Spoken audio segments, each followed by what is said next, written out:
Hello everyone and welcome back to another video on my channel. I've been rapidly pumping out videos because of lockdown and I want my channel to grow, so please make sure you like, subscribe and send this video to your friends just to spread awareness of my channel and help it to grow. So today we're doing the best case scenario for Joe Biden in the 2020 presidential election. So it's in contrast to my Trump one obviously. But yeah, let's start filling out the safe states.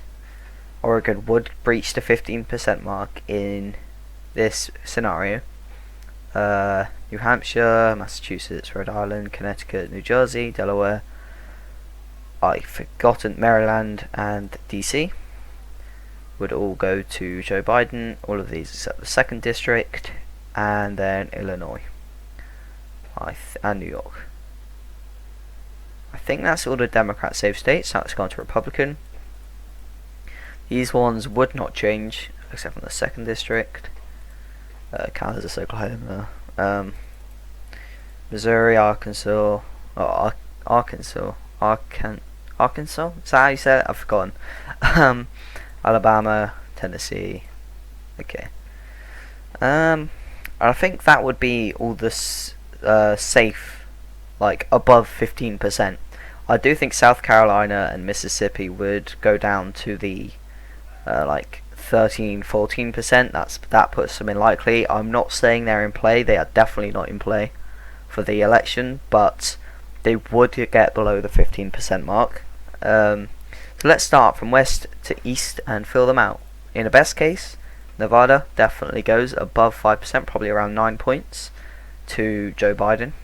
Arizona around maybe 5 points goes. Actually no, Arizona in a best case gets around like 4 or 3 points in favor of Joe Biden. Colorado likely. New Mexico in a best case scenario could breach that 15% mark, definitely. I think he will be holding the state regardless, but in a best case scenario I could definitely see him breaching that 15% mark. Texas would become lean between 1 and 5%. I don't think it would be tilt. If this was 2024 or 2028, I would say it's tilt, but it's 2020, so it definitely wouldn't, not this time. Now Minnesota, I think in a best case scenario, it's still likely. I don't think it would breach 15%, but it would definitely become even more secure for the Democrats. Iowa, lean towards Trump still. I don't think the Democrats will be winning back Iowa or Ohio. Speaking, Indiana won't be winning Iowa or Ohio back in this election. Ohio has voted with the president in every election for like 20 years, so maybe that's a sign, but I do think they would get close in a best case scenario for Joe Biden, but they would still go to Republican. Nebraska 2nd district would tilt in favor of the Democrats in a best case scenario, 100%. I think Obama won it in 2008. I think he won it. I don't know about 2012. Now it's gone to Wisconsin. It would probably be safe. Well, no, it'd definitely be safe in a best case. So would Pennsylvania and Michigan. In a best case scenario, these are pretty much the margins around that they would get. In a best case, I think Michigan could get around like 9%. In a best case, because I think Obama got around that as well. So that's definitely probable. They are typically Democrat states, and I guess in this next election we'll see whether 2016 was a fluke for the Republicans there, or whether they are trending to the right. Virginia, I think that would be safe. In a best case scenario, the polls have them around 10 points. So I think in a best case, if you got the right turnouts around the northeast, you could definitely carry Virginia by above that margin. New Hampshire would still be likely. I don't think he'll breach 15% there. North Carolina, in a best case scenario for Joe Biden, he takes it.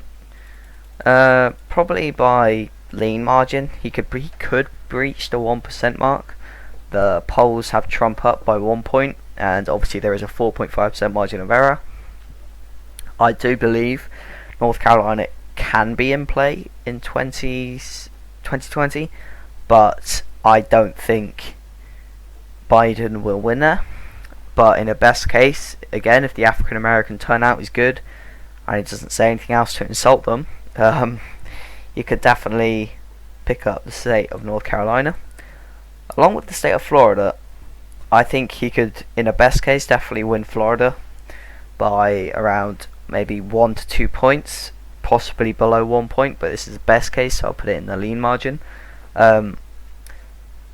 This could definitely happen. I don't think it will in this election.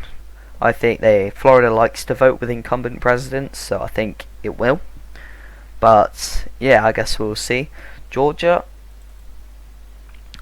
is similar to Texas. I do think it would stay Republican, but by like a tilt margin, but at most, because it's like Texas. Maybe in 2024, 2028, I'd give it to the Democrats, but it just isn't in play in this election, despite what people say. It just isn't. Even if Joe Biden picked the Georgian running mate, I still don't think he'd pick up Georgia. Even if he spent all his time there, he wouldn't pick it up. And then we go to Maine's 2nd district, which I would have to put in a likely. In a best case scenario, who definitely breaches 5% there. I'm sure Obama probably did. And yeah, this is the map in a best case for Joe Biden. I do not think this is going to happen by any stretch. What's my actual prediction in my channel? It's in the playlist of 2020 presidential election. But this is the best case. I couldn't see any of the other states being picked up or being made any less likely. But yeah. Thank you guys so much for watching. As I said at the start, please share this with your mates. I do want to try and get big on this website. But thank you guys so much for watching. Take care and goodbye.